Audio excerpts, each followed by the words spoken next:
Olá pessoal, bom dia para todo mundo, são 7 horas e 1 minuto agora, hoje é dia 2 de abril de 2025, nós estamos começando mais uma edição do Desperta aqui para que você saia da cama e tome seu café enquanto se informa sobre as coisas que estão acontecendo no mundo. E hoje o dia vai ser pautado uma vez mais pelos humores, do imperador do planeta, Donald Trump, porque durante o período da tarde ele vai dizer de que forma pretende fustigar o mundo com o seu projeto de impor sobretaxas a tudo que os Estados Unidos compram, no que parece ser uma medida muito arriscada. Mas a verdade é a seguinte, faltando apenas algumas horas para o anúncio desse tarifaço, pouca gente sabe exatamente o que o Trump pretende fazer. Primeiro ele anunciou uma tarifa global de 25% para todo mundo, depois recuou algumas vezes, criou duas excepcionalidades muito negativas em relação ao Canadá e ao México, manteve uma polarização com a China, que ele está castigando duramente, e hoje define como é que vai ser a sua relação com o restante do planeta,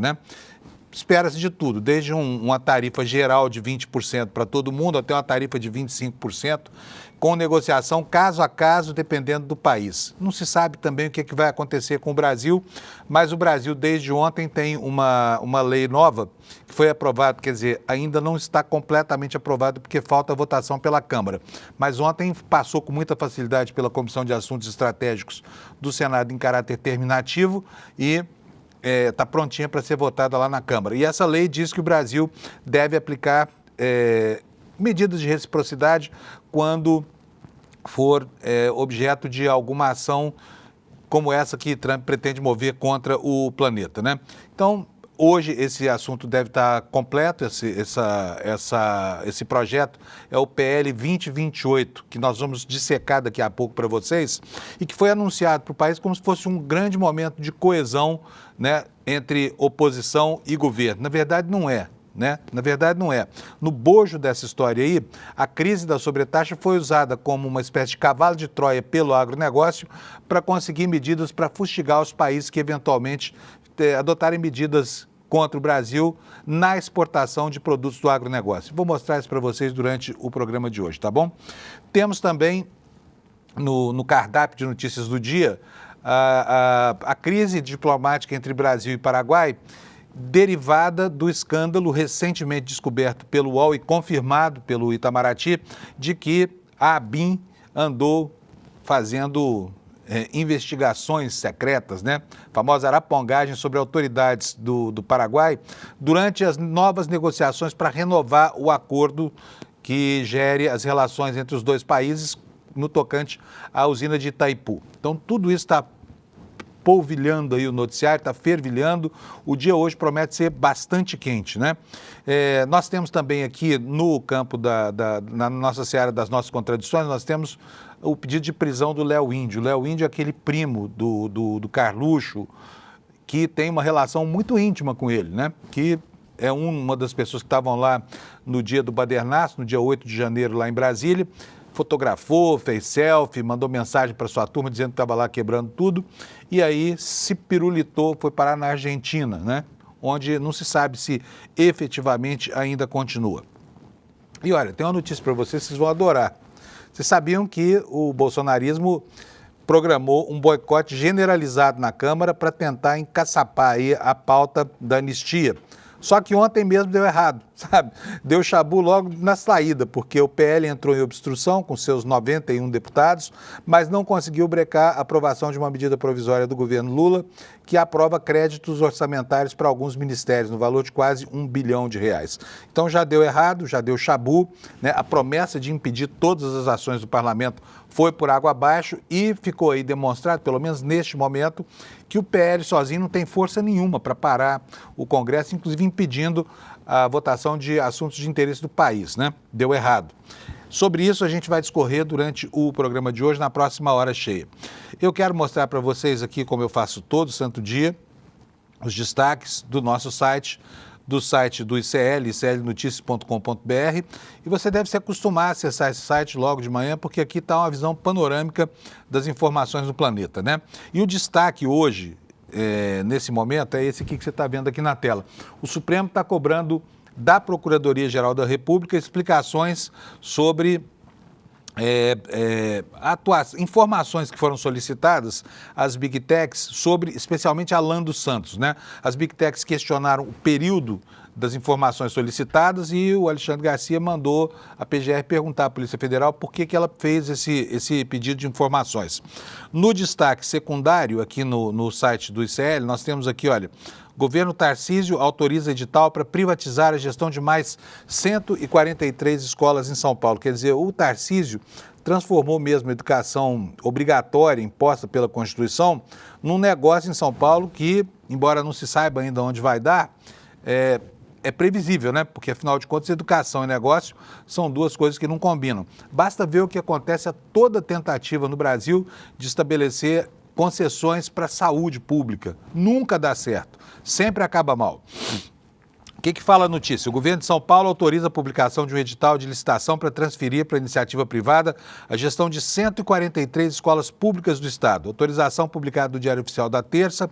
Concessão prevê a reforma, operação e manutenção dessas 143 escolas estaduais. O colegiado deliberou pela aprovação da modelagem final com autorização de publicação do edital de licitação e demais medidas necessárias à viabilização da concessão patrocinada para a reforma, operação e manutenção de 143 unidades escolares da rede estadual de educação, diz a deliberação publicada no Diário Oficial. Então está aí o governador de São Paulo transformando, né, a educação básica, educação fundamental, num negócio lucrativo para iniciativa privada. Resta saber que proveito farão os alunos, né, desse tipo de escola.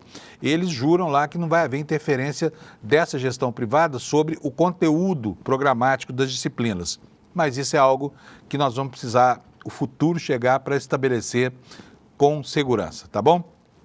Como eu falei para vocês no comecinho, na abertura do programa, outro destaque aqui do site do ICL é o pedido de prisão do Léo Índio, esse aí que aparece sorridente ao lado do titio Bolsonaro, né?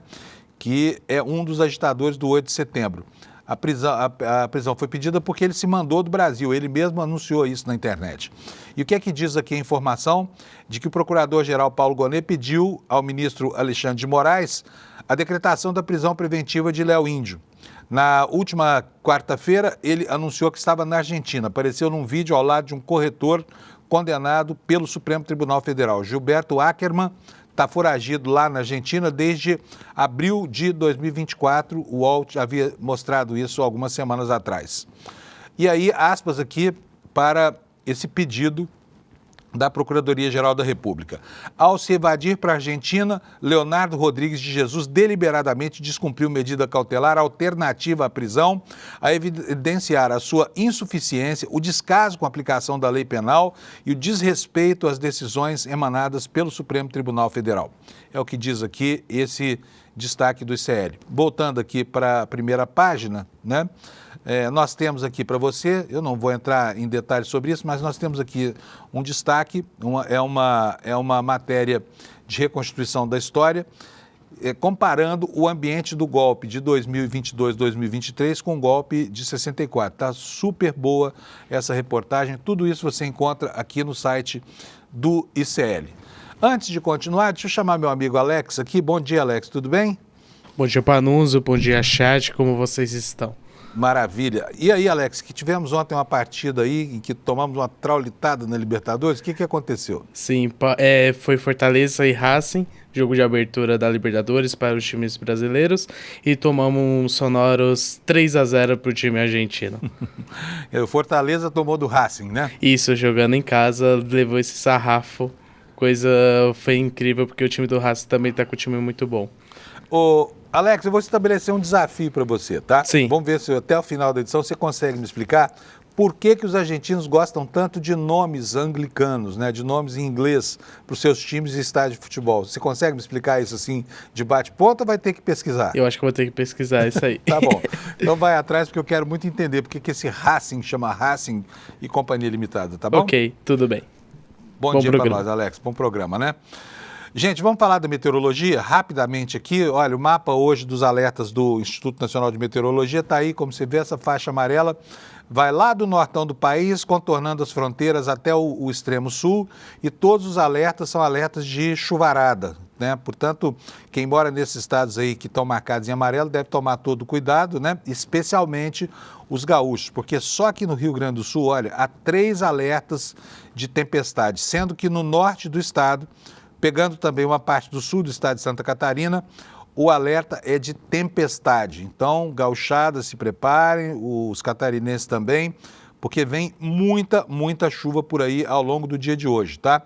Vamos ver como é que vão ficar as temperaturas nas capitais. Olha aqui, ó, vocês podem ver que o verde escuro, que demarca essa região onde estão previstas chuvas mais intensas, está justamente no sulzinho do Brasil, né? Ali naquela região do Chuí.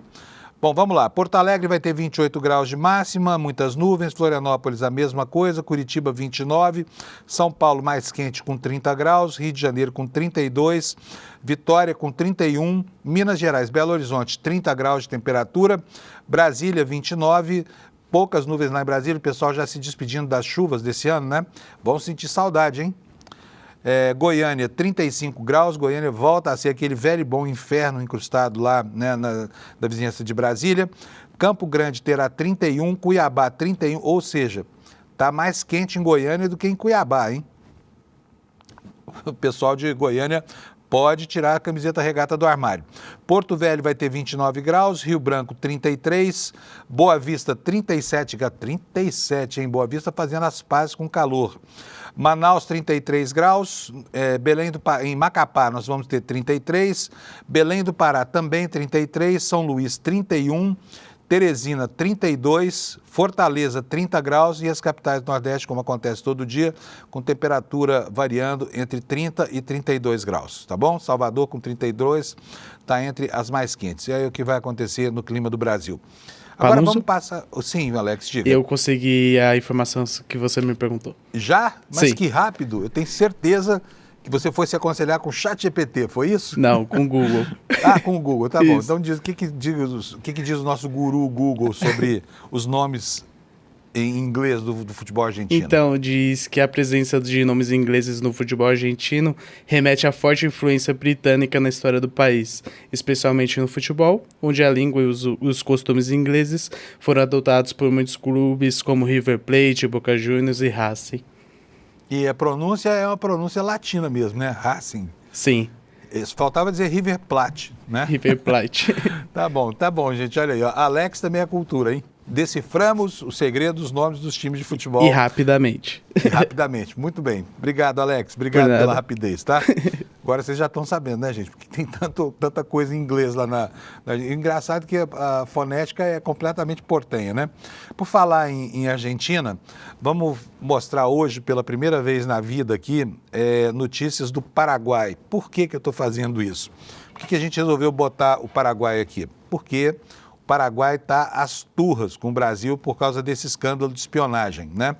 Escândalo de espionagem foi denunciado pelo UOL, mas foi confirmado pela diplomacia brasileira, pelo Itamaraty, e deixou os paraguaios lá de cabelo em pé, né? Estão lá, pé da vida com o Brasil, porque não esperavam uma ação de espionagem. Acontece que há uma confusão aí de datas sobre o período em que vigorou esse monitoramento através de um software muito sofisticado que é feito exatamente para testar sistemas de segurança, mas pode ser usado também para fazer hackeamentos, né? O governo Lula diz que houve realmente essa iniciativa da ABIN de hackear algumas autoridades visando informações sobre a renegociação do contrato de Itaipu, mas que assim que tomou conhecimento, que tomou ciência desse assunto, mandou parar com isso. Isso teria acontecido no dia 27 de março, né? Nós estamos aqui no dia 2 de abril, portanto foi outro dia. E é bom considerar que o governo Lula não começou ontem. Aliás, é dia 27 de 2023. Eu estou aqui delirando aqui com relação a essa data. Não foi de 25, foi de 23. É bom lembrar que o governo Lula, naquela altura, tinha pouquíssimos dias, né, desde seu início. E se essa informação for confirmada, o escândalo vai ficar inteiro nas costas do ex-presidente Jair Bolsonaro. Aliás, técnicas de espionagem e arapongagem são típicas mesmo do governo dele. Mas outras fontes consultadas pelo UOL dão conta de que esse processo continuou ao longo do governo Lula, esse processo de espionagem lá dos paraguaios. E ontem, o chanceler paraguaio no Brasil, o embaixador paraguaio no Brasil foi convocado a Assunção e o governo do Paraguai também cobrou explicações do embaixador brasileiro em Assunção. Portanto, está aí configurada uma crise diplomática que vai durar alguns dias e, curiosamente, não está nas manchetes de todos os jornais do Paraguai, sabia? Por exemplo, o ABC Color, que é um dos jornais mais tradicionais, nem toca nisso na primeira página de hoje. Mas o Última Hora, sim, faz isso, traz o assunto para a manchete e o que eles estão dizendo é isso aqui, olha. Esses são os oficiais da chancelaria lá do Paraguai e a manchete está dizendo, eles alertam para a vulnerabilidade de todos os dados do Estado. Ou seja, moral da história aqui, desculpa, tá? A menção meio xenofóbica, mas o sistema deles é paraguaio, né? Então, é isso que eles estão chamando a atenção lá. O que diz a manchete? Os últimos vazamentos destacam a fragilidade dos sistemas estatais paraguaios, deixando vulneráveis dados confidenciais de todos os cidadãos e até informações que ameaçam a segurança nacional, diz o jornal Última Hora. Né? O ponto central é o comprometimento e o interesse político na segurança cibernética. O Estado tem um sistema mais frágil que pode ser comprometido por grupos criminosos ou, no caso mais recente, pela inteligência governamental. E aqui uma declaração entre aspas. O que estamos vendo com esses vazamentos não é um incidente isolado, mas sim o resultado de uma falta estrutural de políticas públicas, uma lei abrangente de proteção de dados pessoais, investimento em infraestrutura tecnológica e treinamento de recursos humanos especializados. E, além disso, o Paraguai carece de uma autoridade de supervisão independente ou de um regime de sanções eficaz que permita aqueles que gerenciam e expõem nossos dados sejam responsabilizados, enfatiza lá o órgão que faz a apuração desse escândalo aí que envolve o Brasil, né? O assunto também está nos jornais brasileiros. O G1 destaca aqui a convocação do embaixador do Brasil lá em Assunção e a cobrança de explicações sobre monitoramento da ABIN. Vou ler aqui para vocês um trechinho. O governo do Paraguai anunciou nesta terça-feira que convocou o embaixador do Brasil no país, José Antônio Marcondes, para cobrar explicações sobre o monitoramento da ABIN a sistemas do governo paraguaio. Um funcionário da ABIN afirmou em depoimento à Polícia Federal que a atual gestão do órgão, e aqui é que vem o conflito em torno dessa informação, teria mantido as operações de invasão hacker a sistemas do governo do Paraguai e de autoridades envolvidas nas negociações do Tratado de Itaipu. O depoimento faz parte de uma investigação sobre a suposta estrutura paralela existente na ABIN, a agência de inteligência. Agora, repare só, como essa ABIN é enrolada, né? Voltamos aos tempos lá da ditadura, onde o SNI, extinto, né, há tanto tempo, um órgão que deixou tão pouca saudade, se metia em todos os assuntos, né? Mas o governo brasileiro está na obrigação de prestar os esclarecimentos necessários, até porque o Paraguai é um país geminado com o Brasil, não só geograficamente, mas também com uma série de interesses, né? Basta saber, por exemplo, nós somos sócios dos paraguaios na usina de Itaipu e uma boa parte da energia que a usina produz e que não é usada lá, acaba alimentando aqui as nossas indústrias, os nossos lares, né? Enfim, é um vizinho por quem nós temos que ter muita consideração e merece as explicações que o governo brasileiro está realmente devendo. Vamos passar agora aos jornais dos Estados Unidos. A preocupação central hoje lá não é com tarifaço, viu, gente? Julgar pela posição das notícias nos jornalões, né? Vocês estão vendo aí a capa do New York Times e aqui, olha, a preocupação do jornal hoje é com navios, que eles chamam de barcaças na China, que podem tornar mais fácil a missão de invadir Taiwan, porque o cenário lá com as manobras militares que foram confirmadas também no dia de hoje, lá na China, que isso tudo possa trazer instabilidade na região e que a China resolva colocar um fim na aventura da independência que Taiwan pretende, né, da República Popular da China. Então, a preocupação do New York Times é com barcaças que possibilitariam construir grandes pontes para que houvesse a atracação de navios de grande porte com tropas, formando piers, né, muito além da linha da costa, para o desembarque de soldados lá em Taiwan. Tudo isso está no cenário, né? E aqui na manchete secundária, exercícios militares da China em torno de Taiwan entram no segundo dia, né? Então está aí um ambiente de provocação que vai além do ambiente da guerra tarifária pretendida pelo Trump. E tinha uma notícia... Ah, sim, olha só, o que aconteceu lá? Os Estados Unidos estavam lá substituindo um dos juízes da Suprema Corte, né? Em Wisconsin isso, tá? Não é a Suprema Corte Nacional dos Estados Unidos, não. É a disputa em Wisconsin. A disputa por uma vaga no tribunalzão lá de Wisconsin acabou colocando dois multibilionários, né, um contra o outro. E acabou vencendo aqui uma mulher, ela chama Susan Crawford. Ela teve 25 milhões em fundos investidos na campanha dela por Elon Musk e perdeu perdeu a disputa, né? Então, ela disputava com um candidato chamado Brad Schimmel, uma vaga na Suprema Corte Estadual, mantendo, então, a maioria liberal lá na Suprema Corte de Wisconsin. Os milionários americanos estão se batendo aí. Vamos ver agora o Times. No Times, uma informação muito reveladora do espírito desse programa de deportações do Trump. Olha só os absurdos que estão acontecendo lá. Um homem, morador de Maryland, que estava nos Estados Unidos em situação plenamente regular, família, mulher americana, filhos americanos, acabou sendo deportado, né, e na pior das condições. O que diz a manchete aqui do New York Times? Que os Estados Unidos disseram que a deportação desse homem lá de Maryland foi um erro administrativo. Agora, observe bem como é que tratam com descaso erros, né? Enfim, o sujeito se chama Kilmar Armando Abrego Garcia. Ele estava, como eu disse, legalmente lá nos Estados Unidos, foi mandado para El Salvador, na superprisão de El Salvador, que na verdade é um campo de concentração contratado pelo governo americano, né? E aí mandaram esse sujeito para lá. Esse presídio de El Salvador, pelo qual os Estados Unidos estão pagando, né?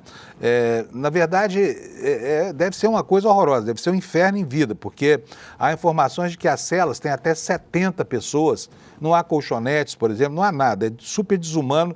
Além disso, esse presídio está concentrando lá pessoas que não são de El Salvador, tampouco são americanas, portanto estão presos lá, por exemplo, na maior parte, venezuelanos que não podem ser alcançados nem pelo Estado da Venezuela, muito menos pelo Estado americano, que perde o controle sobre o que acontece com esses presos que manda para lá. Então, o que aconteceu com esse Kilmar aqui? O Kilmar Armando Abrego Garcia, ele estava lá legalmente nos Estados Unidos, olha, estava legalmente, foi deportado para Salvador por causa de um erro administrativo, como eu falei. Ele vivia nos Estados Unidos sob status legal protegido, devia estar no programa de proteção à testemunha lá, desde outubro de 2019, né? Em 12 de março, ele foi parado por agentes de imigração que disseram incorretamente a ele que seu status havia mudado de acordo com documentos judiciais. O senhor Abrego Garcia tinha status de retenção de remoção. Isso significava que ele estava sujeito a uma ordem de deportação. Bom, 3 dias depois, foi efetivamente deportado, foi mandado para El Salvador, detido lá no Centro de Confinamento de Terrorismo, que é esse campo de concentração terceirizado pelos Estados Unidos. No processo judicial, autoridades do governo Trump disseram, então, que não havia nada que pudessem fazer. Eles não podem fazer nada para sanar o erro, um errinho administrativo que eles mesmos criaram. Veja só a deshumanidade desse caso. A deportação, diz aqui o New York Times, inadvertida desse senhor é a mais recente reviravolta em uma batalha acirrada entre advogados de imigração e a Casa Branca sobre os esforços do governo para deportar migrantes para El Salvador por meio de procedimentos tradicionais e altamente heterodoxos, né? Ele foi colocado em um dos 3 voos para El Salvador em 15 de março, enquanto o governo Trump intensificava os esforços para usar o Estatuto de Guerra, uma lei do século XVIII, né, contra imigrantes. Então, veja só que absurdo o que aconteceu com esse cara. Os Estados Unidos pegam um cidadão que está lá protegido pela legislação americana, dizem a ele que isso acabou, botam ele no avião, 3 dias depois ele baixa em El Salvador, num campo de concentração. Os Estados Unidos reconhecem que houve um erro com relação a esse sujeito, mas falam, não podemos fazer mais nada. Vai passar lá o resto da vida, porque não tem como reparar isso. Quem é que vai resolver essa situação? É o Bukele? Né? Porque a falta de vontade do governo dos Estados Unidos parece notória nesse caso. né? Eles não têm a mínima disposição. Não são eles que contratam esse tipo de serviço de encarceramento? Vamos ver agora a manchete do Washington Post, né? A disputa lá na Suprema Corte está também no destaque, está aqui, olha, na página traduzida. Liberal vence a eleição para a Suprema Corte de Wisconsin em golpe para Trump e Musk, né? Susan Crawford, juíza do condado de Dane, derrotou Brad Schimmel, que é juiz do condado de Waukesha e procurador-geral republicano que apoiou o presidente. É isso aí, gente. São as manchetes dos jornais americanos. Como vocês podem ver, olha, o tarifaço do Trump, como a gente viu, não está na capa do Times nem na capa do Washington Post. Ou seja, a opinião pública americana não parece muito preocupada, pelo menos o tema não está agendado, né, como uma prioridade entre a população americana. Mas aparece em todos os jornais do mundo, tá? Vamos começar olhando aqui o The Guardian, né, que é o jornal inglês, super prestigiado. Está aqui, olha, logo no alto da capa aqui na internet, a história, tarifas de Trump. Trump deve anunciar uma nova rodada de tarifas no chamado Dia da Libertação. Aliás, esse é o apelido que ele colocou nesse dia. Parece gozação, né? Libertação de quê? Libertação, os Estados Unidos se tornando uma ilha, estão se libertando do mundo, né? Só se for isso, porque não tem outro jeito de entender essa história. Os planos do presidente abalaram os mercados de ações globais, segundo o Guardian, e desencadearam discussões acaloradas com os maiores parceiros comerciais dos Estados Unidos. Vamos ver aqui a matéria na íntegra, porque eu quero ler um trechinho para vocês. Nenhum detalhe dos planos da quarta-feira foi disponibilizado antes do anúncio. Portanto, existe aqui um suspense no mundo, né? O presidente deve falar às 16 horas, o horário da costa leste dos Estados Unidos. Autoridades da Casa Branca disseram que a implementação da mais abrangente reescrita da política comercial americana seria imediata. Trump deixou claros alguns objetivos que deseja atingir por meio das suas tarifas: trazer a indústria de volta aos Estados Unidos e responder a políticas comerciais injustas de outros países, aumentar a receita tributária e incentivar a repressão à migração e ao tráfico de drogas. No fundo disso aqui também tem uma expectativa de aumentar, né, os ingressos, o faturamento do sistema de impostos dos Estados Unidos. Como a gente viu ontem aqui, há uma expectativa de que as sobretaxas gerem para o governo americano mais ou menos 6 trilhões de dólares em novos impostos. Quem é que vai pagar isso? O consumidor americano. Portanto, o castigo que Trump está pensando que vai aplicar aos países que comercializam com os Estados Unidos, na verdade, será aplicado ao contribuinte americano, ao consumidor americano. E ontem houve aqui no Brasil uma reação muito rápida do Congresso Nacional, porque a Comissão de Assuntos Estratégicos do Senado aprovou por 16 votos a 0, portanto por unanimidade, um projeto de lei. Esse projeto de lei foi apresentado há muito tempo, não foi uma novidade de ontem, tá? Foi apresentado pelo senador Zequinha Marinho, né? Se chama José da Cruz Marinho, senador lá pelo Pará. A gente pouco ouve falar desse senhor. É um senador pelo Pará, ele é do Podemos, integra a bancada ruralista, é uma pessoa que sempre se empenhou, né, nas causas aí representadas pelo Centrão e bancada bolsonarista. E essa votação foi uma votação muito rápida. Esse projeto foi apresentado em 2023, é isso? Deixa eu ver aqui certinho a data para não dar uma informação incorreta para vocês. Exatamente, 2023. Estava lá aguardando votação. Mas originalmente não era o que pareceu, porque foi apresentado esse projeto que enfim, ontem foi aprovado em caráter terminativo pela CAI do Senado. Esse projeto foi apresentado como se fosse um momento de comunhão entre governo e oposição em benefício do Brasil. Não é nada disso, tá? Não é nada disso. Vocês vão ver agora que isso aí é apenas um estratagema para que o agronegócio brasileiro enfrentasse lá para trás ameaças de sanções do mercado europeu no tocante à carne brasileira exportada para lá e também ao acordo que até hoje não foi definido do BRICS com o Mercosul, tá? Mas vamos passar ao que interessa.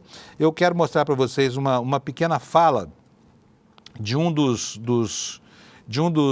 senadores, que é o Eduardo Braga, do Amazonas, que estava ontem presente na CAI e saudou ufanisticamente a aprovação desse projeto como sendo uma grande força para o Brasil, nesse momento, enfrentar essas questões todas levantadas pelo Trump. Vamos ver o que disse o senador Eduardo Braga, Alex?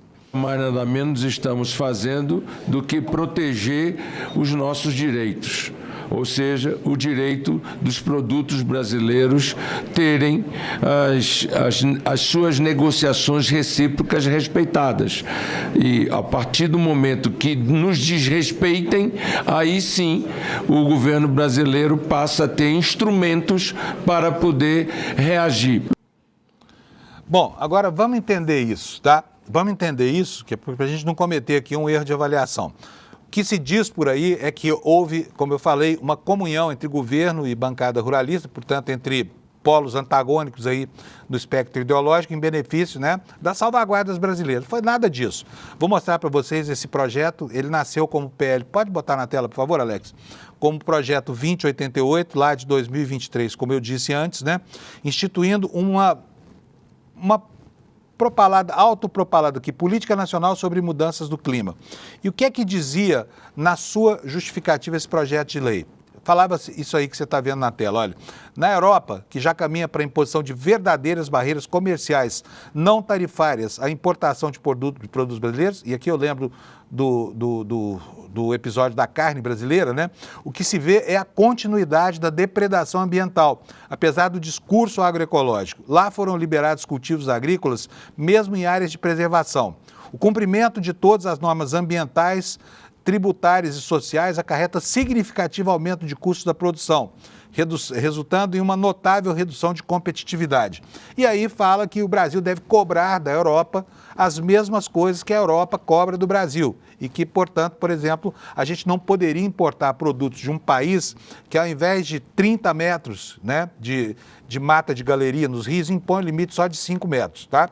Então, tentando criar aqui um subterfúgio para que o Brasil tivesse também barreiras alfandegárias para aplicar em retaliação a atitudes defensivas sobre questões agroecológicas lá na Europa, principalmente na França, né? E aí a senadora Tereza Cristina, que foi a relatora desse projeto aprovado ontem na CAI, matou a charada. Explicou para a gente exatamente qual é o espírito desse projeto e a gente vai ver agora o que disse a senadora Tereza Cristina. Nós temos hoje um problema com a União Europeia, com uma lei antidesmatamento que afeta diretamente os produtos brasileiros, principalmente a agropecuária brasileira, e são medidas que extrapolam a razoabilidade, porque ignoram a lei do Código Florestal brasileiro. Agora, amanhã, nós devemos ter um pacotaço tarifário dos Estados Unidos, que vem fazendo isso não só com o Brasil, mas com outros países, e aí, então, o governo brasileiro tem ferramentas para contrapor quando essas medidas forem medidas que desarrazoadas contra o nosso mercado. Pois é, vocês viram então que pouco patriotismo e muito interesse, né? Muito interesse em jogo nessa questão. É a agropecuária brasileira se valendo do cavalo de Troia dessa crise das sobretaxas americanas para aprovar um remédio amargo aí que pode ser aplicado caso convenha ao governo brasileiro, né, quando houver discussões dessa natureza. Vamos passar agora a manchete do jornal Le Monde. O que está acontecendo lá na França? E as capas dos jornais refletem exatamente isso, né? Os magistrados da França estão sob fogo cerrado lá, estão sofrendo uma campanha terrível da extrema-direita. O ambiente se parece muito com o que acontece aqui no Brasil. Por isso a manchete do Le Monde é essa aqui, ó. Emmanuel Macron lembra que a justiça é independente e que os magistrados devem ser protegidos. Por quê?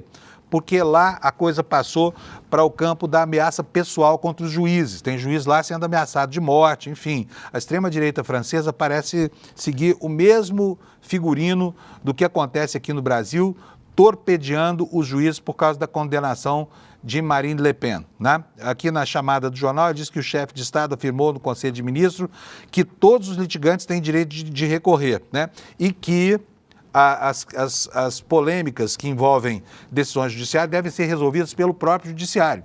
É a mesma coisa que acontece aqui no Brasil, né, que a gente está vendo acontecer lá na França, né? E o Le Monde, inclusive, faz um editorial, eu quero ler aqui um trechinho para vocês entenderem exatamente o contexto em que isso acontece, chama de Internacional Reacionária contra os Juízes. Essa onda que varre o planeta, e a gente precisa ter muito claro que o Brasil é uma das engrenagens desse processo, né? E isso fica muito evidente agora em face da condenação da Marine Le Pen lá na França. Isso aqui também pode antecipar o clima do que vai acontecer aqui no Brasil quando a nossa Marine Le Pen, o Jair Messias Bolsonaro, for condenado provavelmente em setembro ou outubro desse ano. O que diz aqui o resumo da matéria? As críticas expressas por muitos líderes populistas sobre o estado da democracia francesa após a condenação de Marine Le Pen na segunda-feira revelam como o respeito ao Estado de Direito e a separação dos poderes está no cerne da divisão que atualmente assola o Ocidente. Não apenas a França, é a visão do principal jornal francês, um dos mais importantes do mundo, sobre esse processo. Na Alemanha, a preocupação ainda é com os resgates que acontecem lá em Myanmar por causa do terremoto que aconteceu de domingo para segunda-feira, né?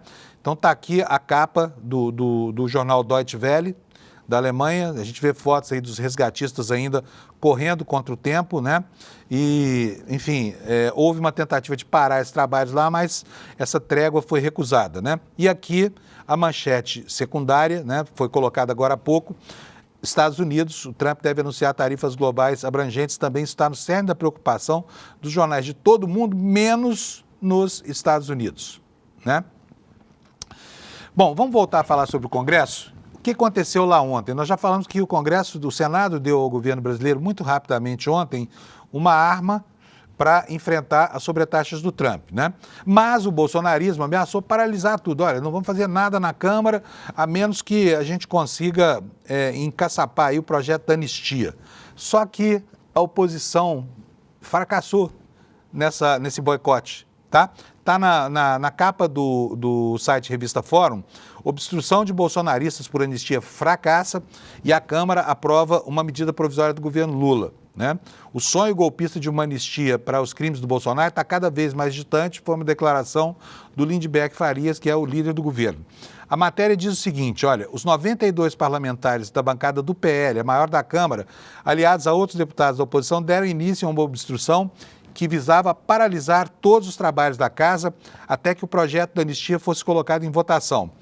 Obstrução, se explica a matéria, é uma tática prevista no regimento. Só que a estratégia não deu certo.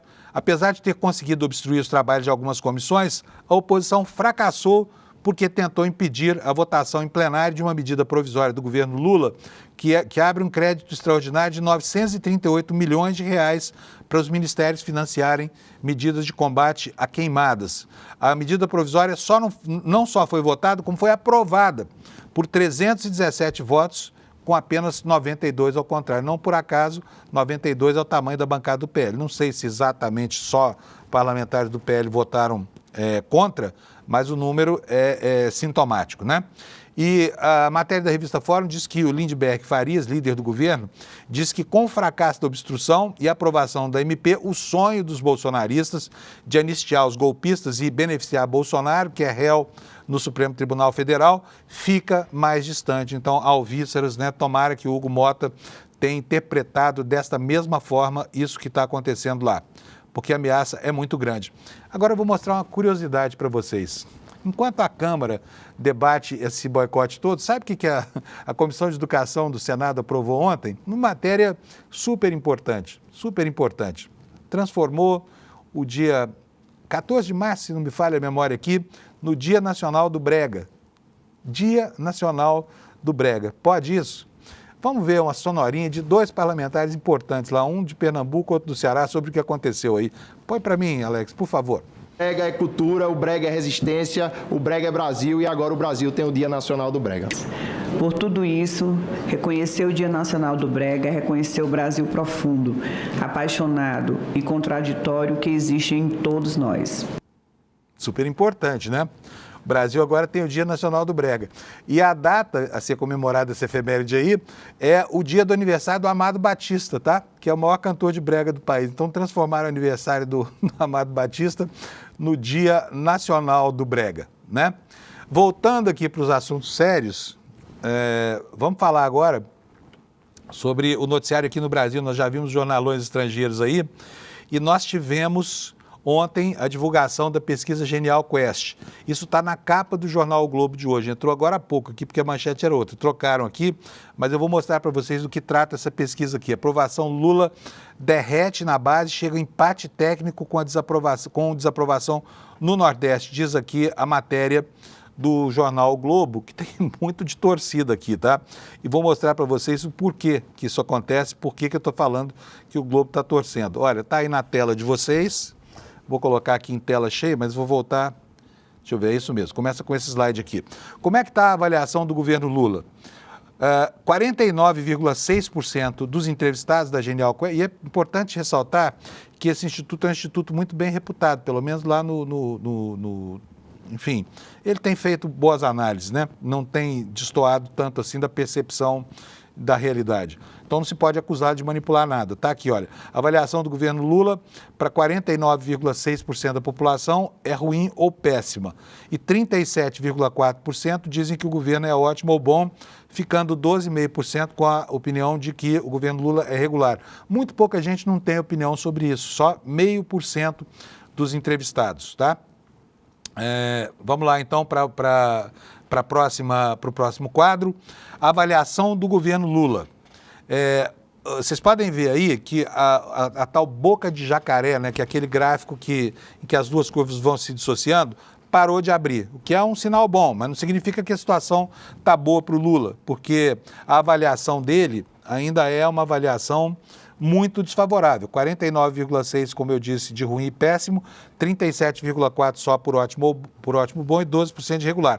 Mas a curva parou de abrir, que significa que a avaliação negativa parou de subir. É uma situação confortável? Não, não é uma situação confortável, mas talvez tenha atingido o teto da possibilidade, né, de avaliações negativas do Lula. Vamos para o próximo slide aqui. Esse slide mostra... Eu falei Genial Quest, então, mas é Atlas Intel, tá, gente? Desculpa aqui. Exatamente. O Lula já perdeu entre os seus eleitores 10% de aprovação. Essa linha de cima que você está vendo aí é a linha de desaprovação, tá? E esse quesito trata da aprovação do governo Lula. 10% dos eleitores que votaram em Lula no segundo turno desaprovam o governo Lula e 88% continuam aprovando. Agora, vamos ver do outro lado, na curva de Jair Bolsonaro. 99,3% dos entrevistados, de pessoas que votaram em Bolsonaro no segundo turno, acham que o Lula não merece a aprovação do seu governo, tendo o Bolsonaro perdido só 0,6% das pessoas que votaram nele, que mudaram de opinião nesse quesito, tá? E 93,3% das pessoas que anularam o voto ou votaram em branco desaprovam também o governo Lula. Situação desconfortável, né? Na avaliação por setor, o governo Lula vai bem. Pode botar o slide na tela, por favor, Alex? O governo Lula vai bem em quê? Turismo, cultura e eventos, relações internacionais, políticas sociais, redução da pobreza e comércio internacional. São as linhas que você vê na parte superior desse gráfico aí, né? Cuja aprovação começa com 49% a favor e 34% contra. Uma diferença de 15 pontos percentuais. Agora, no que é que o governo Lula vai muito mal? É a parte de baixo do gráfico aí na sua tela. Vai mal em segurança pública, responsabilidade fiscal e controle de gastos, justiça e combate à corrupção, impostos e carga fiscal, indústria e energia. Aí a desaprovação é maior do que a aprovação. São essas coisas que estão causando desgaste ao presidente Lula, especialmente a questão da segurança pública, né, que em sua maior parte é a atribuição dos governos estaduais. Sobre a situação da economia, a situação, a opinião dos entrevistados é a seguinte, olha, 38% acham que a situação do emprego está boa nesse momento, né? E 44% acham que não está boa. Isso a despeito de todos os indicadores positivos, aumento da renda, aumento do PIB, redução da inflação, a percepção da população ainda é desfavorável. Situação do emprego, 38% dizem que está melhor, 44% não gostam. Situação da família, 37% dizem que está ruim e 36% que está boa. E a situação do país, 55% dizem que o Brasil vai mal e só 30% acham que o Brasil vai bem. E nós temos aqui o resultado dessa conspiração que existe, né, midiática inclusive, que pretende transformar algo que não é de má qualidade em algo de péssima qualidade. Vamos lá para o próximo slide. Maiores problemas do Brasil: criminalidade e tráfico de drogas, corrupção, economia e inflação, extremismo e polarização política e mau funcionamento da justiça. Esses são os problemas que o brasileiro reputa como sendo os piores que o país enfrenta, né? E sobre a imagem dos líderes políticos, aqui, olha só que coisa impressionante. O Jair Bolsonaro é o político ainda hoje mais popular do Brasil. 48% tem uma imagem positiva dele, 49% tem uma imagem negativa. A Simone Tebet vem em segundo lugar, com 46% a 47%. 46% tem uma boa imagem, 47% uma imagem negativa. Depois vem Marina Silva, e aí aparece Tarcísio de Freitas. O Lula aparece só em quinto lugar. Ele é aprovado ou tem a simpatia de 45% dos entrevistados e 53% antipatizam com ele, né? Uma grande preocupação hoje, vocês viram que os brasileiros estão muito preocupados com a questão da segurança pública, mas o aumento de preço também está falando alto entre a população na formação da opinião política. Vocês podem ver nesse quadro, olha, inflação e aumento de preço são uma grande preocupação para você no momento. 86,6% dos brasileiros falam que sim e só 13% dizem que não, né? Portanto, está aqui uma indicação de que o governo precisa mesmo trabalhar duro nessa área. Vamos agora saber o que o povo acha sobre a causa desse aumento de preço.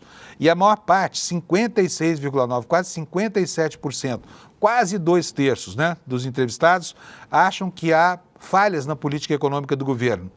E 26,4% atribuem a responsabilidade dos aumentos de preços a empresas que quereriam maximizar os lucros, né? E mais 6% que acham que há uma dinâmica de mercado. Essa é a causa, portanto, para a população brasileira, dos males que a afligem em relação ao aumento dos preços, né? E aqui começa a especulação eleitoral. Falta ainda 1 ano e meio para o começo da campanha, mas se as eleições fossem hoje, se fosse acontecer no próximo domingo, diz aqui a pergunta, e se os candidatos fossem os mesmos de 2022, inclusive Lula e Bolsonaro, em quem você votaria hoje, né? Então, hoje, Bolsonaro ganharia do Lula, ganharia por uma vantagem fora da margem de erro, né? Bolsonaro teria 45,6% dos votos, Lula teria 40,6%. A diferença entre ambos é de 5%. Como a margem da pesquisa é de 2 pontos para cima ou para baixo, aqui há uma pequena vantagem de Bolsonaro em relação a Lula neste momento, tá? Sobre intenção de voto para primeiro turno nas próximas eleições presidenciais. A pergunta é, se esses fossem os candidatos, em quem você votaria nas próximas eleições para presidente? E aqui, né, aqui o Lula ganha do Tarcísio. O nome do Bolsonaro saiu fora até porque está inelegível, né?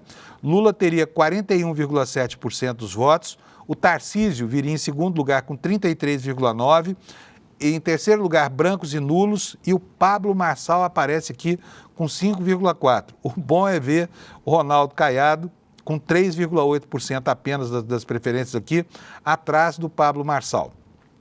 Próximo quadro, esse quadro aqui realmente é importante, porque ele faz uma comparação entre o cacife eleitoral.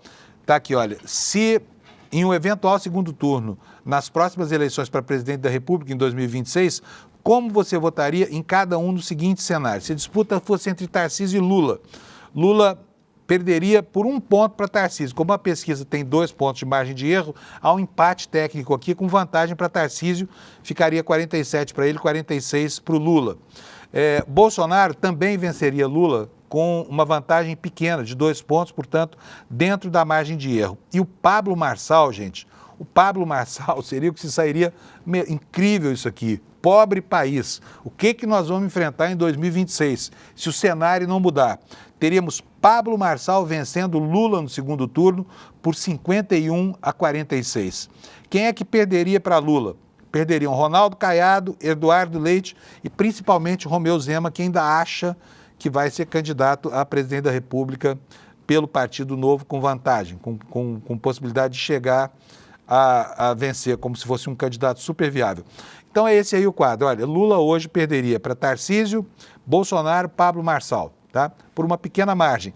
Perderia para o Pablo Marçal por uma margem maior, 46% a 51% dos votos, é o que diz a pesquisa Atlas Intel, tá? Bom, esse aí é o resumo da ópera que está nos institutos de pesquisa hoje, né?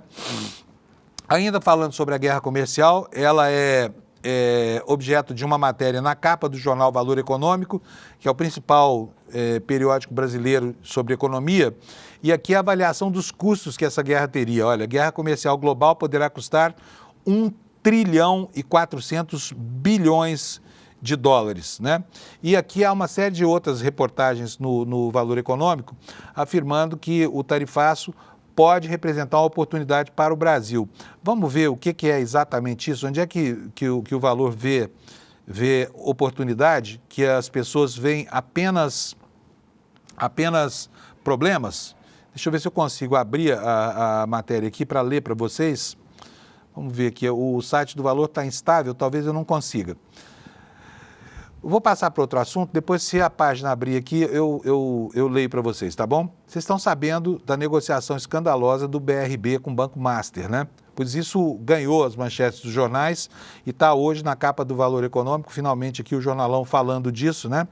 E tem duas partes lá, a parte que vai ser adquirida pelo Banco de Brasília, que é a parte do escândalo, e o Banco Master agora está procurando um outro sócio para a parte boa do banco, que é composta por uma série de carteiras de precatórios e outros ativos que estão lá com vencimento muito próximo. E aí começam a aparecer os nomes de sempre, né? André Esteves, né? Marca esse nome. Diz que sempre analisa oportunidades de consolidação que possam trazer valor aos seus acionistas, ou seja, dinheiro, né? Banqueiro se reuniu ontem com o presidente do BC. A matéria diz o seguinte, que o Daniel Vorcar, que controla esse Banco Master, que está em péssima situação, busca um sócio para parte do seu grupo que será segregada, quer dizer, que será retirada do pacote, né, do Banco Master e que ficará com o Banco de Brasília. Segundo o Valor apurou, nessa parte estão o Banco de Desenvolvimento, o Banco de Investimento Master BI e a Voiter, e inclui ativos como precatórios, direitos creditícios, judiciais, fundos de ações, participações em empresas em dificuldades que o dono do Banco Marca estruturou nos últimos 2 anos. Fontes próximas ao Master alegam que boa parte dos mais de 7 bilhões de precatórios que hoje estão no balanço tem previsão de pagamento próximo. Alguns direitos creditórios, já com depósito em juízo, as participações em empresas seriam líquidas e marcadas a mercado no balanço. Portanto, está aqui. Tem uma parte suculenta do Banco Marca que está sendo oferecida à banca brasileira, né? E essa parte, com certeza, é muito mais atraente do que aquela que está sendo absorvida pelo Banco de Brasília.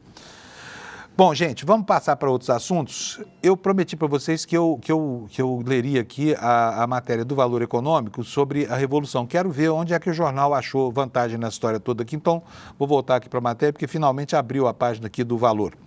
O que fala aqui a matéria? A nova política de tarifas que vai ser anunciada hoje pelo Trump deve ser encarada como uma revolução. Obrigará todas as economias a reverem as suas estratégias comerciais. E o Brasil deveria aproveitar o momento, não para retalhar os Estados Unidos, mas para reduzir tarifas e se abrir mais ao comércio internacional. Aí eu faço aqui uma observação que foi ontem feita pelo Rodrigo Viana aqui no ICL mesmo. Ora, mas as economias protegidas do mundo foram justamente as que mais cresceram. Por que essa cantoria neoliberal ainda ocupa os alto-falantes, né, e os megafones do mundo? Porque agora os Estados Unidos encerraram esse ciclo neoliberal.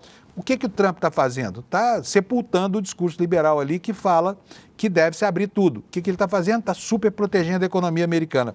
Como é que alguém pode encontrar elementos nisso aqui para dizer que a gente deve fazer o caminho contrário, né? Coreia do Sul, China, enfim, várias economias aí são extremamente fechadas e vão muito bem. Como é que os neoliberais ainda conseguem manter o discurso de que as coisas deveriam ser ao contrário, né? Vamos passar para algumas curiosidades aqui no encerramento desse jornal, curiosidades deletérias, inclusive, né? Nós falamos aqui outro dia, falamos ontem, aliás, que os tribunais de contas dos estados não param de patrocinar escândalos. Eles, por exemplo, só em 3 estados brasileiros, os TCEs respeitam o limite do teto constitucional como mesmo uma barreira para o pagamento de salários, né, para salários decentes. O teto constitucional bruto hoje está em cerca de R$46 mil, mas ao longo do país só 3 TCEs é que pagam isso ou aquém disso. Enquanto isso, né, nós temos aqui uma matéria no UOL dando conta de que o Tribunal de Contas de Roraima gastou quase 1 milhão pagando viagens pelo Brasil e para o exterior para os seus conselheiros. Agora, o que o conselheiro de um Tribunal de Contas de um estado tem que fazer no exterior? Vem aqui o texto da reportagem. A cúpula do TCE de Roraima passou até 1/3 dos dias úteis de 2020. 1/3, hein? De cada 3 dias de trabalho, 1 foi no exterior. Na lista de compromissos externos estão lançamento de livro, de curso, congresso em Portugal e até em um resort de águas termais em Foz do Iguaçu, no Paraná. Tudo pago pelos cofres públicos. O tribunal gastou quase 1 milhão em ajuda de custo para a viagem dos 7 conselheiros entre janeiro e dezembro. A vida que você pediu para Deus, Deus mandou para os conselheiros lá do Tribunal de Contas do estado de Roraima, né? Esses tribunais são verdadeiras sinecuras, né? Mulheres de autoridades, todo mundo, acaba sendo um depósito de políticos encalhados aí que, quando terminam a sua aventura pela seara da política, são colocados pelos amigos nesses cargos vitalícios que são absolutamente prolíficos, como a gente está vendo, né? Então fica aqui o registro, né, de que o Tribunal de Contas de Roraima mandou gente para tudo quanto foi lugar, inclusive para paraísos, à guisa de participação em cursos, seminários, etc, etc. Ontem, nos Estados Unidos, aconteceu uma coisa super interessante. A gente pensava até aqui que o discurso do Fidel Castro, A História Me Absolverá, que durou pouco mais de 7 horas, tivesse sido o maior discurso já registrado pela história da humanidade. Mas ontem, um democrata bateu o recorde, tá? Chama Cory Booker, o democrata que quebrou o recorde pronunciando um discurso durante 25 horas. Esse fala mais do que eu todas as manhãs aqui, né? O senador americano democrata Cory Booker, 55, incomodava-se com o fato de que Storm Thurmond, que viveu de 1902 a 2003, conhecido por defesas e políticas segregacionistas, ainda era lembrado 20 anos após sua morte por ter feito o discurso mais longo da história do Senado americano. Primeiro senador negro eleito por New Jersey, o Booker ocupa agora o topo da lista, quebrou o recorde dessa terça-feira com uma fala de 25 horas e 5 minutos. O sujeito fala, hein? Fala, como eu disse, fala muito mais do que eu, né? Com essa curiosidade, a gente encerra o programa de hoje, mas antes de encerrar, deixa eu ver o que está acontecendo aí, mudaram meu marketing aqui, mas eu queria chamar aquele alerta do Eduardo Moreira. Nós temos aqui a chamada aqui do evento que o ICL está promovendo essa semana, você pode assistir lá, eu vou falar rapidamente sobre isso, dizendo que isso tudo vale super a pena, Psicologia do Esporte e Ciência da Superação, e o Mark Allen, que é um multicampeão de Ironman, foi quem deu a palestra. Se você não conseguiu assistir, ainda pode assistir.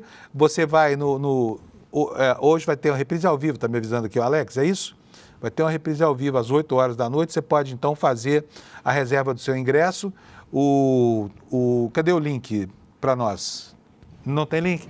É só entrar no canal do ICL. Então, hoje é no YouTube mesmo, entra no canal do ICL, às 8 horas da noite. Você vai ter a reprise da aula, então, do Mark Allen. Não precisa nem fazer a sua inscrição, é só assistir, tá? Eu queria mostrar para vocês uma chamada que o Eduardo está fazendo como um alerta, porque vem aí o investidor mestre, mas eu vou falar sobre isso amanhã, tá? O Eduardo vai fazer para a gente uma aula para ensinar a gente sobre como evitar os engodos que as corretoras colocam no caminho dos investidores, tá bom?